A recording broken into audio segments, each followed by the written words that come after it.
Hello friends, super magic રસોઈમાં મિત્રો હું આપણું સ્વાગત કરું છું।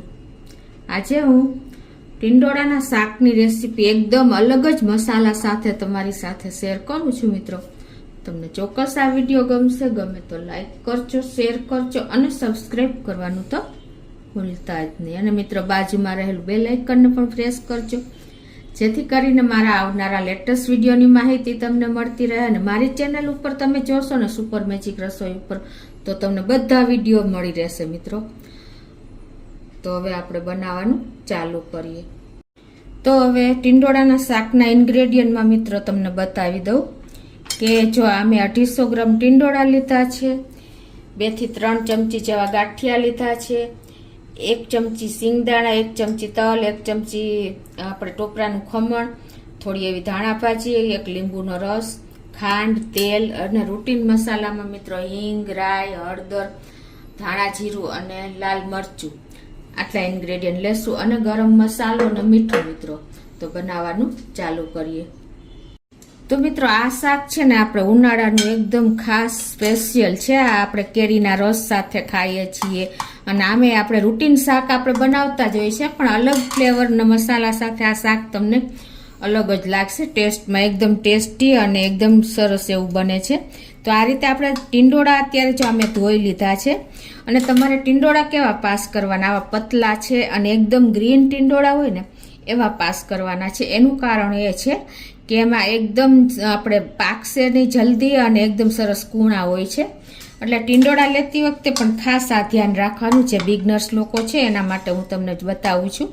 તો હવે જો આપણે આ રીતે ટીંડોળાને બે બાજુ ડંઠલ કટ કરી અને આ રીતે આપણે લાંબી ચિપ્સમાં સમારવાના છે। એક ટીંડોળાના આપણે આવા નાના નાના 6 ભાગ કરશું। જેવું ટીંડોળું, જો જાડું હોય તો 6 થઈ શકે, એકદમ પતલું હોય તો આ રીતે 2-4 થઈ શકે। તો આ રીતે આપણે બધા ટીંડોળા સમારી લેશું। અને મિત્રો, ખાસ આ શાક છે ને મિત્રો આપણે ઉનાળામાં સ્પેશિયલ, કેમ કે ટીંડોળામાં જ્યુસ રસ બહુ હોય છે, એટલે એમ કે પાણીવાળા હોય છે, એટલે એનું શાક પણ બહુ સરસ બને છે। ઉનાળામાં જ ખાસ આ શાક ખાવાની બહુ મજા આવે છે। તો હવે આપણે આ રીતે બધા ટીંડોળા સમારી લેશું। તો આ રીતે જો આપણે પતલી પતલી સ્લાઇસમાં ટીંડોળા સમારી લીધા છે।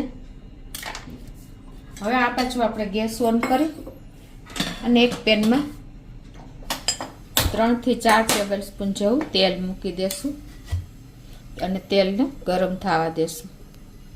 તો આપણું તેલ પણ ગરમ થઈ ગયું છે, તો એમાં આપણે 1 ટીસ્પૂન જેવી રાઈ નાખી દેશું।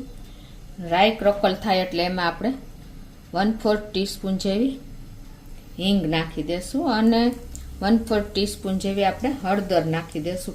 તમે શાકમાં હળદર નાખશો ને તો શાકનો કલર બહુ સરસ આવશે, એટલે આ રીતે તમે નાની નાની નોટિસ કરજો મિત્રો। હવે આપણે જે આ ટીંડોળા સમાર્યા છે ને એ આપણે નાખી દેશું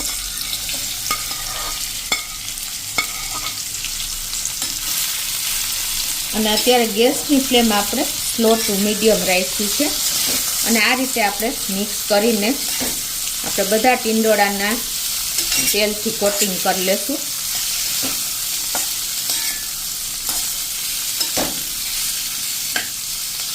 અને હવે એમાં આપણે ટેસ્ટ એકોર્ડિંગ મીઠું નાખી દેશું।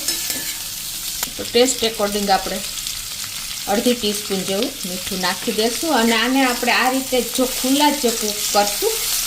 હવે મિત્રો, આને આપણે ઢાંકશું નહીં, કારણ કે જો આપણે ઢાંકશું ને તો એનો કલર એકદમ ચેન્જ થઈ જશે, આવો ગ્રીન કલર નહીં જળવાઈ રહે।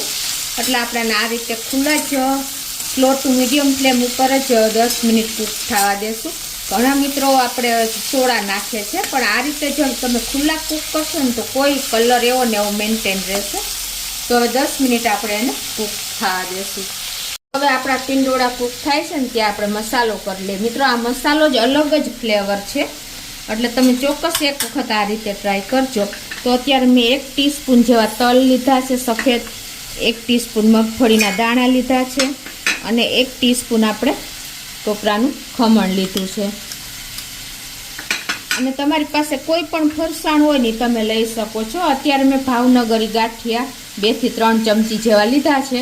તમે જો ફાફડી ગાંઠિયા હોય એ નાખી શકો છો, ચવાણું નાખી શકો છો અને આપણે આમાં આપણે ટેસ્ટ ગળ્યો નથી કરવાનો, પણ ખાલી ટેસ્ટ આપણે મેન્ટેન રહીએ ને એટલું જ આપણે અત્યારે 1 ચમચી જેવી ખાંડ પણ નાખી દેશું દળવામાં જ. અને આને આપણે પલ્સ મોડ ઉપર ચર્ન કરવાનું છે, એકદમ ફાઇન પાવડર નથી કરવાનું. તો આ રીતે જો આપણે મસાલો ચર્ન કરી લીધો છે, તો એને આપણે એક બોલમાં કાઢી લેશું. અને હવે આ મસાલામાં આપણે બીજા આપણે રૂટીન મસાલા કરશું. એ પહેલાં જો આપણે આ જે ટીંડોળા કૂક કરવા મૂક્યા છે ને, એને આ રીતે વચ્ચે વચ્ચે આપણે ચલાવતા રહેવાના. અને આપણે અત્યારે 1 થી 2 ચમચી જેવું પાણી પણ નાખી દેશું, એટલે સ્ટીમે સરસ ટીંડોળા કૂક થઈ જાય. 1-2 મિનિટ આપણે તેલમાં કૂક થઈ જાય ને પછી જ પાણી એડ કરવાનું, એટલે ટીંડોળાની મીઠાશ અનેક ગણી વધી જશે. તો આ રીતે આપણે 2 ચમચી જેવું જ પાણી નાખશું અને પાછા એને આ રીતે કૂક કરી લેશું. તો હવે આમાં આપણે અડધી ટીસ્પૂન જેવું મીઠું નાખી દેશું, કેમ કે આપણે કેર કરીને નાખવાનું છે, આપણે ટીંડોળામાં પણ નાખ્યું જ છે. અને આપણે 2 ચમચી જેવું કાશ્મીરી લાલ મરચું નાખી દેશું. તમે તમારા ટેસ્ટ એકોર્ડિંગ થોડી ઘણી વધઘટ કરી શકો છો. પિંચ જેટલી આપણે હળદર નાખી દેશું. 2 ચમચી જેવું આપણે ધાણા જીરું નાખી દેશું. અને હવે મિત્રો આને આપણે સરસ મિક્સ કરી લેશું. અને થોડી એવી આપણે ધાણા ભાજી પણ સમારેલી નાખી દેશું મસાલામાં જ, 1 ટેબલ સ્પૂન જેવી. અને આ મસાલો હવે સરસ આપણે મિક્સ કરી લેશું. મિત્રો આપણે આમાં ખાંડ ખાલી ગળાશ માટે નહીં, પણ ટેસ્ટ બેલેન્સ કરવા પૂરતી જ નાખી છે. અને ખાંડ નાખશો ને તો ટેસ્ટ સરસ આવે છે આ ટીંડોળાનો મસાલાના હિસાબે. તો આ રીતે આપણે જો મસાલો પણ સરસ મિક્સ થઈ ગયો છે. અને આપણે 1/2 ટીસ્પૂન જેવો ગરમ મસાલો પણ નાખી દેશું. અને આ બાજુ આપણા ટીંડોળા પણ જો કૂક થઈ ગયા છે, 10 મિનિટ જેવું થયું છે. અને જો વચ્ચે વચ્ચે હું ચલાવતી રહી હતી. એકદમ જો તમને ખ્યાલ આવી જતો હશે કેવો ગ્રીન કલર જળવાઈ રહ્યો છે મિત્રો. આ રીતે તમે કોબીનો સંભારો પણ જો કૂક કરશો ને તો પણ તમને એને આંખને ગમે ને એવું લુક આવે છે. જો આ ટીંડોળાનું અત્યારે એવું જ લુક છે. હવે મિત્રો આપણે જો આ મસાલો છે ને જે મિક્સ કર્યો છે ને, આ મસાલાને તમે ધાણા ભાજી અને ખાંડ મીઠું નાખ્યા વગર તમે બોટલમાં વધારે કરીને પણ ભરી શકો છો. અને તમે ભીંડાનું શાક છે, ફણસીનું શાક છે, એ બધામાં તમે એડ કરી શકો છો મિત્રો. આ મસાલો એકદમ સરસ લાગે છે, તમારે શાકનો ટેસ્ટ અનેક ગણો વધારી દે છે. તો હવે આપણે આમાં આ મસાલો મિક્સ કરી દઈશું.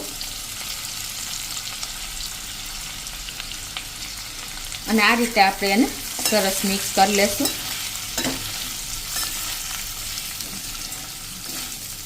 કોઈ પણ ભરેલા શાકમાં તમે આ મસાલાનો ઉપયોગ કરી શકો છો.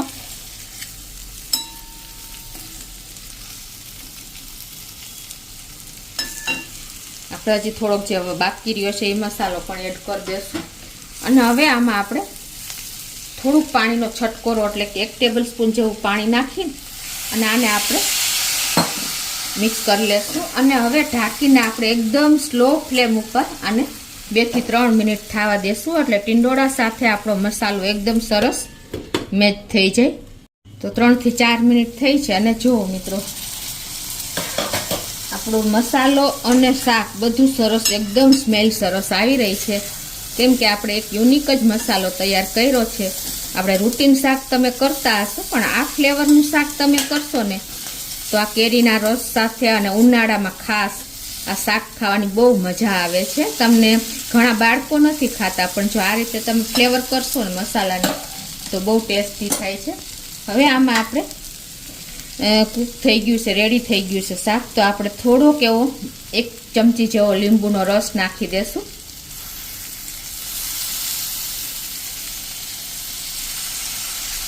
અને એને આપણે મિક્સ કરી લેશું હળવા હાથે. સરસ જો આ રીતે આપણે બધું મિક્સ કરી લેવાનું છે.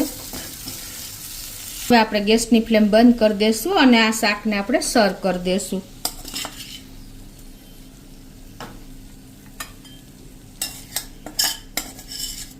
તો મિત્રો, મસાલા સાથે એકદમ ટેસ્ટી અને એવું ચટપટું આપણું શાક રેડી છે મિત્રો.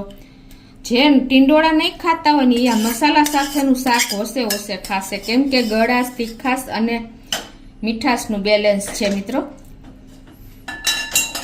તો ઉપરથી આપણે થોડી એવી ધાણા ભાજી પણ સ્પ્રિંકલ કરી દેશું. તો મિત્રો ખાસ આ વખતે તમે કેરીના રસ સાથે ઉનાળામાં ચોક્કસ આ શાક બનાવજો. અત્યારે ટીંડોળાની પણ સિઝન ચાલી રહી છે.